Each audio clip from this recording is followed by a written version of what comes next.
Pendant que j'étais à l'enterrement de ma mère, mon mari et sa sœur ont vidé ma maison. Tout avait disparu. Quand j'ai appelé, en pleurant, elle a répondu, « Il ne te reste plus rien ici. Le chagrin te va bien. » Je pensais avoir tout perdu jusqu'à ce que je trouve une clé USB cachée à l'intérieur. J'ai 42 ans. Je vis, ou vivais, à Flagstaff, en Arizona. J'ai été mariée pendant 13 ans à un homme nommé Brad. Tout le monde pensait que nous étions un couple solide, normal, rien d'ostentatoire, pas de grand drame. Je pensais que nous étions ennuyeux dans le bon sens du terme.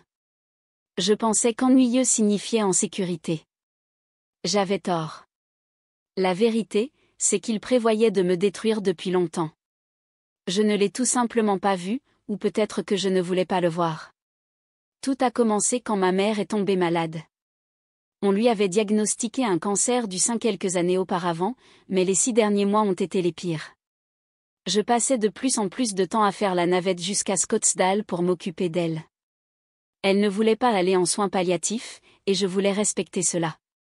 J'ai pris un congé de mon travail et je suis restée chez elle la plupart de la semaine. Brad m'a dit qu'il comprenait, mais je sentais que ça ne lui plaisait pas. Il avait toujours été un peu froid, un peu détaché, mais je me disais qu'il n'était tout simplement pas doué pour gérer les émotions. Il disait ce qu'il fallait, prends soin d'elle, elle a besoin de toi, des choses comme ça, mais je sentais ce mur se construire entre nous. Je pensais que c'était la distance. Quand ma mère est décédée, j'étais anéantie. C'était mon dernier parent vivant, et nous étions proches. Je n'avais même pas encore totalement réalisé quand j'aidais déjà à organiser les funérailles. Je suis partie pour Scottsdale la veille au soir, j'ai logé chez ma cousine et j'ai essayé de tenir le coup. Brad a dit qu'il ne pouvait pas venir. Il m'a dit qu'il avait une échéance de projet au travail et que c'était hors de son contrôle. Je me souviens m'être sentie déçue, mais j'étais trop épuisée pour discuter. Je me suis dit, ce n'est pas grave. Il sera là pour moi après. Il ne l'a pas été. Quand je suis rentrée à la maison, je me suis garée dans l'allée et j'ai immédiatement senti que quelque chose n'allait pas. Notre abri d'auto était vide. Le camion de Brad avait disparu, ce qui n'était pas étrange en soi, mais le porche était nu, pas de paillasson, pas de plantes suspendues. J'ai même remarqué que le carillon que j'avais depuis 6 ans avait disparu. J'ai monté les marches. La porte d'entrée était fermée mais pas verrouillée. Je l'ai poussée et tout avait disparu. Je veux dire, tout, meubles, tapis, appareils électroniques, ustensiles de cuisine, même ce fichu rideau de douche. C'était comme si quelqu'un avait aspiré ma vie hors de cette maison. Tous mes vêtements, mes affaires personnelles, tout avait disparu. Tout ce qui restait, c'était un sac poubelle à moitié plein dans un coin. Je suis restée là, debout, je ne sais combien de temps. J'ai finalement sorti mon téléphone et appelé Brad. Ça a sonné une fois, puis s'est allé sur la messagerie vocale. J'ai rappelé même chose. Alors j'ai appelé sa sœur, Krista. Bon, Krista et moi ne nous sommes jamais entendus. Elle a 10 ans de moins que Brad, et elle avait toujours ce petit sourire suffisant chaque fois que je la voyais. Elle agissait comme si je lui avais volé son frère. Elle était jalouse de la vie que nous avions, ou de ce qu'elle pensait que nous avions. Elle a décroché tout de suite. Pas de bonjour, juste, salut Mélissa, je suppose que tu es à la maison. J'ai dit, où est Brad? Qu'est-ce qui se passe? Il y a eu une pause, puis elle a dit, tu n'habites plus ici. J'ai dit, de quoi tu parles? Elle a soupiré, comme si elle était fatiguée d'expliquer. Puis elle l'a dit, il ne te reste plus rien ici. Le chagrin te va bien. Et elle a raccroché. Je me souviens avoir fixé le téléphone, écoutant le silence de mort dans ma maison. Je me suis assise par terre, sur mon sol nu, et j'ai juste pleuré. Cette nuit-là, j'ai essayé d'accéder à notre compte bancaire en ligne. Le mot de passe ne fonctionnait pas. J'ai réessayé bloqué. J'ai appelé la banque le lendemain matin. Ils ont dit que le compte joint avait été fermé. Ils ne voulaient pas me dire grand-chose parce que mon nom n'y figurait plus. Pareil pour le bail de la maison. En y regardant de plus près, j'ai découvert que Brad avait agi dans mon dos et falsifié un nouveau bail. Mon nom avait été retiré. Il avait imité ma signature. Je suis allée à la police. Ils n'ont pas aidé. Ils ont dit que c'était une affaire civile, pas criminelle. Que parce que nous étions mariés et qu'il avait un accès légal à la propriété, ce n'était techniquement pas du vol. Je leur ai demandé comment quelqu'un pouvait simplement vider une maison entière et laisser quelqu'un sans rien, et ils ont juste haussé les épaules. Vous avez besoin d'un avocat. Mais je n'avais pas d'argent pour un avocat. Toutes nos économies avaient disparu. Je supposais que nous étions serrés financièrement à cause des factures médicales de maman, mais maintenant je pense que Brad a utilisé cela comme couverture. J'ai dormi dans ma voiture cette nuit-là. Il gelait. Je portais la même robe que celle que j'avais mise pour l'enterrement. Le lendemain, je suis retournée à la maison. Je ne sais même pas pourquoi, peut-être pour me prouver que je n'étais pas folle, peut-être pour chercher quelque chose qui m'appartenait encore. J'ai traversé chaque pièce, chaque mur renvoyant l'écho de mes pas.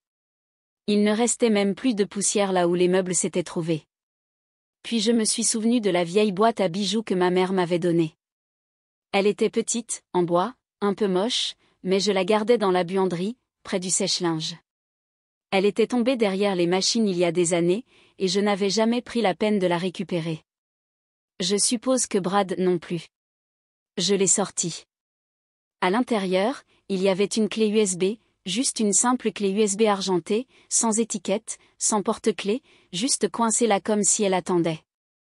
Je ne savais pas quoi penser. Je suis allée chez ma cousine et lui ai demandé d'emprunter son ordinateur portable. Je l'ai branché.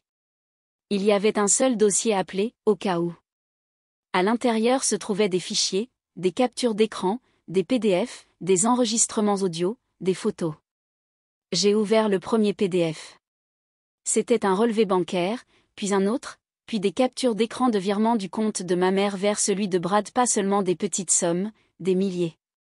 Certains ressemblaient à des retraits d'espèces, d'autres étaient étiquetés, investissement, mais il n'y avait aucun détail. Puis j'ai ouvert un dossier de photos, et c'est là que j'ai arrêté de respirer. Des photos des dizaines, Brad et Krista ensemble, nus, dans notre maison, dans notre lit. Des vidéos aussi. L'une d'eux riant dans la cuisine, lui attrapant les fesses pendant qu'elle rigolait, une autre d'eux s'embrassant devant le miroir de la salle de bain, et une où il disait, clairement et distinctement, « Personne ne croirait jamais que nous sommes ensemble. » C'est parfait. J'ai eu envie de vomir. Je suis restée assise là pendant des heures, à regarder fixement, à essayer de comprendre si je perdais la tête. Mais c'était réel, Brad et Krista couchaient ensemble. Il avait volé la succession de ma mère. Il avait vidé la maison. Il m'avait laissé sans rien. Et le pire, ils pensaient que je ne me battrais pas. C'était leur erreur. J'ai tout sauvegardé de cette clé USB sur plusieurs copies, une sur le cloud, une sur une deuxième clé USB, une sur le disque dur de ma cousine. J'ai élaboré un plan. Je n'allais pas laisser tomber. Les jours suivants ont été sombres. Je ne pouvais pas dormir, je ne pouvais pas manger. J'avais l'estomac noué en permanence. Je restais assise dans la chambre d'amis de ma cousine avec l'ordinateur portable ouvert, parcourant chaque fichier de cette clé USB encore et encore, juste pour me rappeler que c'était réel. Brad et Krista ne m'avaient pas seulement fait du mal, ils m'avaient humiliée. Ils l'avaient planifié, et ils en étaient fiers. Mais je ne savais toujours pas pourquoi ma mère avait la clé USB. C'est ça qui me tracassait. Comment l'avait-elle eue? Était-elle au courant?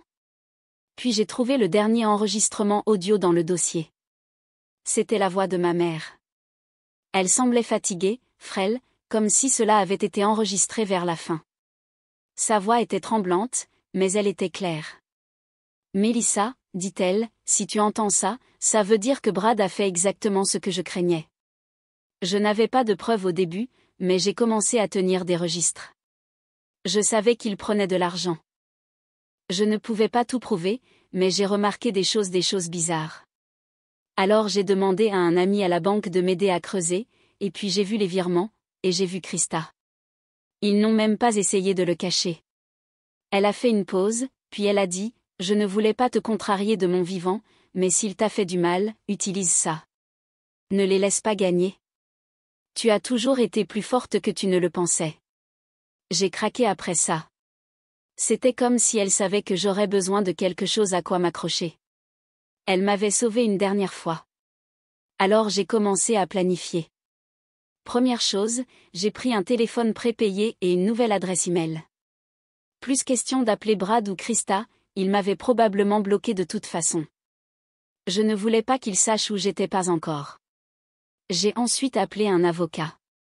Je n'avais pas d'argent, mais j'ai tout expliqué et j'ai proposé de leur montrer la clé USB. Le premier m'a éconduite. Le deuxième a dit que l'affaire semblait étrange. Mais le troisième, il s'appelait Eric, a dit « Venez maintenant ». J'ai rencontré Eric le lendemain. Je lui ai montré les preuves, et il n'arrêtait pas de répéter « Mon Dieu ». Il a dit qu'il n'avait jamais rien vu de tel. Il m'a demandé « Vous êtes sûre d'être prête pour ça ? Parce qu'une fois que nous aurons commencé, ça va devenir moche. » Je lui ai dit « Ils ont déjà rendu les choses moches. Je veux juste que la vérité éclate. » Il a accepté de prendre l'affaire pro bono, disant qu'il prendrait ses honoraires sur les dommages et intérêts que nous gagnerions. Je me fichais même de l'argent. Je voulais juste du sang. En une semaine, nous avions déposé des requêtes d'urgence, fraude, usurpation d'identité, vol conjugal, une ordonnance du tribunal pour geler tous les comptes connus liés à Brad et Krista. Nous avons également demandé un divorce d'urgence et une ordonnance restrictive. Mais c'est là que les choses se sont vraiment compliquées. Krista s'est présentée chez ma cousine. J'étais seule à la maison quand j'ai entendu frapper. J'ai regardé par le Judas et je l'ai vue debout là, dans une robe moulante, de fossile, tenant un latte, comme si elle n'avait pas juste ruiné toute ma vie. Elle avait ce sourire suffisant sur le visage, comme si elle savait quelque chose que j'ignorais. Je n'ai pas ouvert la porte. J'ai juste crié à travers, « Tu dois partir ». Elle s'est penchée plus près de la porte et a dit, « Je sais ce que tu as trouvé. » Brad n'est pas inquiet. Je n'ai rien dit. Puis elle a dit, « Souviens-toi juste de qui tu étais avant lui. Une moins que rien. Seul. » Je le rendais heureux. J'ai failli ouvrir la porte et lui arracher le visage. Au lieu de ça, j'ai appelé les flics. Quand ils sont arrivés, elle était partie. Eric a dit que c'était bien qu'elle se soit montrée. Ça prouvait le harcèlement, ça aidait pour l'ordonnance restrictive. L'étape suivante était de rendre l'affaire publique. C'était l'idée d'Eric. Il a dit, les gens comme Brad et Krista comptent sur le silence. Ils pensent qu'ils peuvent faire ce qu'ils veulent parce que personne ne le saura. Alors j'ai tout envoyé anonymement au travail de Brad. Il travaillait dans la finance, conformité et prévention de la fraude. L'ironie.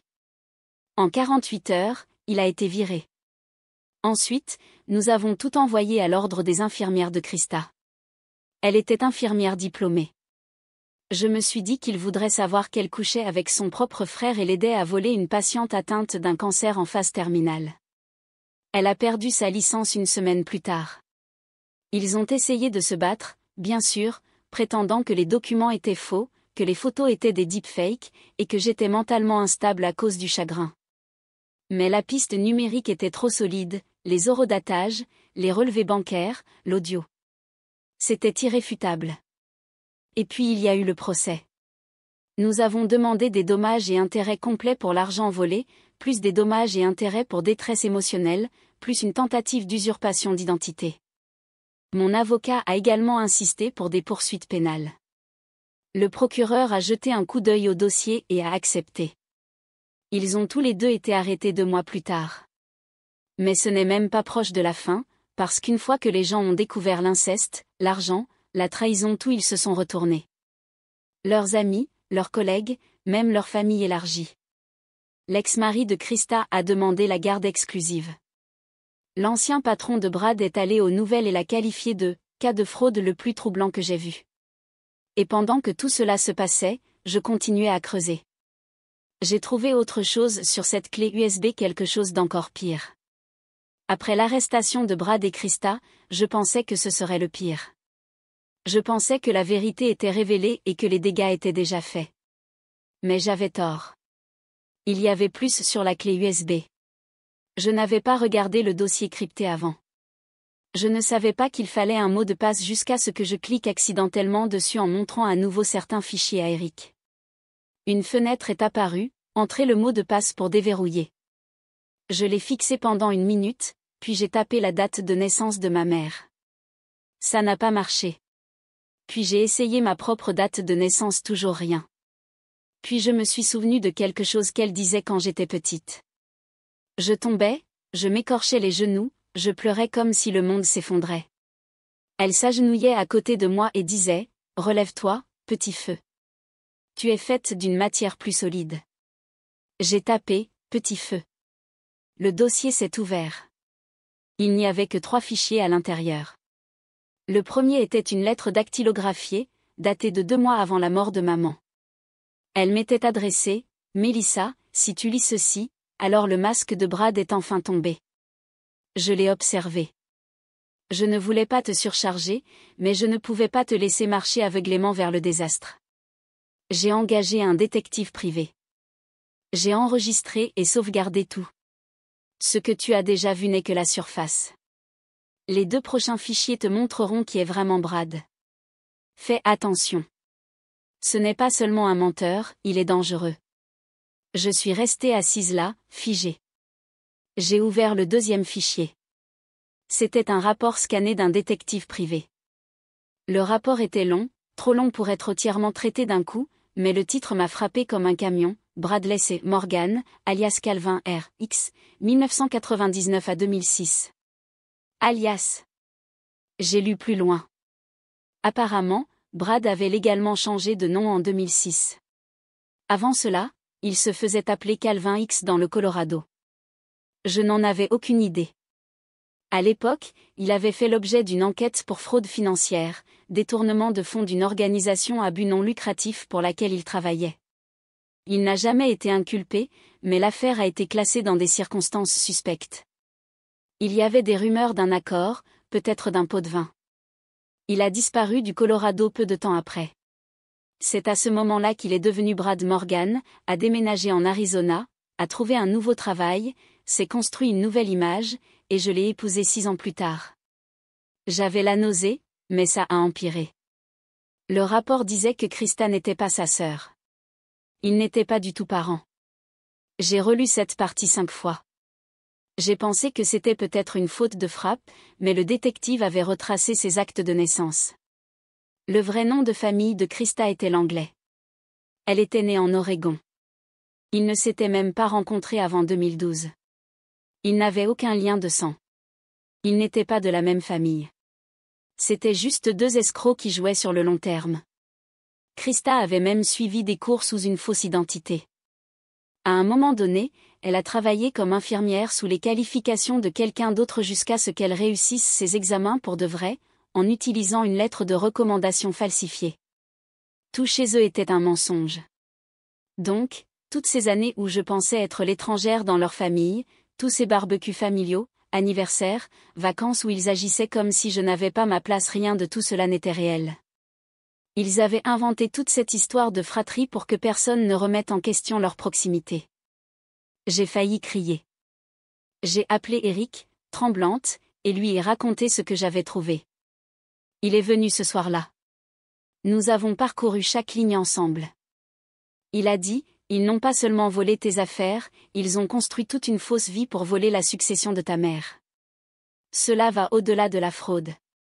C'est un complot. Il a contacté le procureur. D'autres accusations ont été ajoutées, fraude à l'identité, complot en vue d'escroquer une succession, usurpation d'identité, et plus encore. Mais pendant que l'affaire judiciaire progressait, l'aspect psychologique m'a durement frappé. Je n'avais pas seulement été trahi, j'avais vécu dans un monde factice pendant plus d'1 décennie. Tout ce que je croyais à propos de mon mariage, de notre maison, de notre vie s'était mis en scène comme une performance.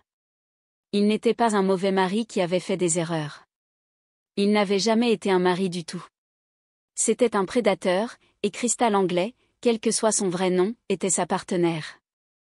Et plus j'y pensais, plus les choses commençaient à avoir du sens, des choses bizarres au fil des ans, comme la façon dont Brad paniquait toujours quand j'abordais la planification successorale, ou la fois où Krista est restée avec nous pendant 1 mois et où je me suis réveillée une nuit et j'ai entendu des voix dans la cuisine chuchoter, et quand je suis entrée, elles se sont tues, ou comment Brad ne voulait pas que j'utilise le coffre-fort dans notre chambre, disant que c'était pour des documents de travail. Je n'ai jamais eu le code. J'ai parcouru de vieux emails, des SMS, tout, essayant de reconstituer ce que j'avais manqué d'autre. Puis j'ai trouvé une dernière chose, un ancien message vocal de ma mère que je n'avais jamais supprimé. Il datait de plusieurs mois avant sa mort. « Salut chérie », disait-il. J'ai eu une drôle de conversation avec Brad aujourd'hui. Il posait beaucoup de questions sur mon testament. Je lui ai dit que tu étais l'exécutrice testamentaire, et il s'est tu. Fais attention, d'accord ? Je t'aime. Ils essayaient de tout prendre avant même qu'elle ne meure, et ils ont failli y arriver. Ils ont failli réussir leur coup. Mais ils ont été négligents. Ils l'ont sous-estimé, et ils m'ont sacrément sous-estimé. Au moment de l'audience, près de 9 mois s'étaient écoulés depuis l'arrestation de Brad et Krista. J'avais emménagé dans un petit appartement d'une chambre à Flagstaff, près de l'endroit où je travaillais. Mon travail m'avait reprise à temps partiel. Ma cousine m'aidait pour la nourriture et les trajets jusqu'à ce que je retombe sur mes pieds. Petit à petit, j'ai reconstruit ma vie. Mais je n'attendais pas passivement le procès. Je me suis impliquée auprès du bureau du procureur. J'ai témoigné intégralement. J'ai remis la clé USB, les rapports, les enregistrements. Je les ai aidés à relier Brad et Krista, vrai nom Calvin X et Jessica Langlais, à 2 autres affaires de fraude financière non résolues dans différents États. Ils avaient bourlingué, chaque fois avec de nouveaux noms, de nouvelles cibles, et toujours le même objectif, se rapprocher, obtenir l'accès, tout voler. Cette fois, ils s'en sont pris à la mauvaise femme. Ils ont essayé de retarder l'affaire. L'avocat de Brad a soutenu qu'il n'était pas mentalement apte. Krista a essayé de présenter l'histoire comme un amour qui a mal tourné, comme un feuilleton tragique. Ils se sont mutuellement accusés. Krista a affirmé que Brad l'avait manipulée pour tout. Brad a dit que Krista était le cerveau. Mais les preuves les ont tous les deux écrasés. Quand le procès a commencé, la salle d'audience était bondée, amis, journalistes, même des gens à qui je n'avais pas parlé depuis des années se sont présentés. Mon avocat, Eric, était prêt. Moi aussi. À la barre, j'ai tout raconté, du moment où j'ai trouvé la maison vide au jour où j'ai déchiffré ce dossier crypté. J'ai lu la lettre de ma mère à voix haute. J'ai montré les photos, diffusé les enregistrements, décrit les fausses identités, le mensonge de l'inceste, le vol de la succession, le bail falsifié, les virements bancaires cachés. Je n'ai pas pleuré, pas une seule fois. Brad ne voulait pas me regarder. Krista l'a fait, mais une seule fois, et quand elle l'a fait, je lui ai lancé le regard le plus froid que j'avais en moi. Elle a vite détourné les yeux. Il n'a fallu que 3 heures au jury. Coupable sur tous les chefs d'accusation, fraude, usurpation d'identité, complot, faux et usage de faux, abus financiers, parjure. Et en raison du montant qu'ils avaient volé, cela comptait comme une exploitation financière aggravée, un crime en Arizona. Brad a été condamné à 35 ans, Krista en a eu 22. Mais ce n'était pas tout. Le tribunal m'a accordé une restitution intégrale, plus de $600 000 de dommages et intérêts et de fonds successoraux volés. Le détective a trouvé 3 comptes cachés sous le vrai nom de Krista. Ils avaient essayé de cacher l'argent, mais tout a été saisi. Leur voiture disparue, leurs bijoux disparus. Leur maison de rêve à Sedona qu'ils avaient achetée juste après la mort de ma mère saisie. Chaque dernière chose qu'ils avaient prise a été liquidée.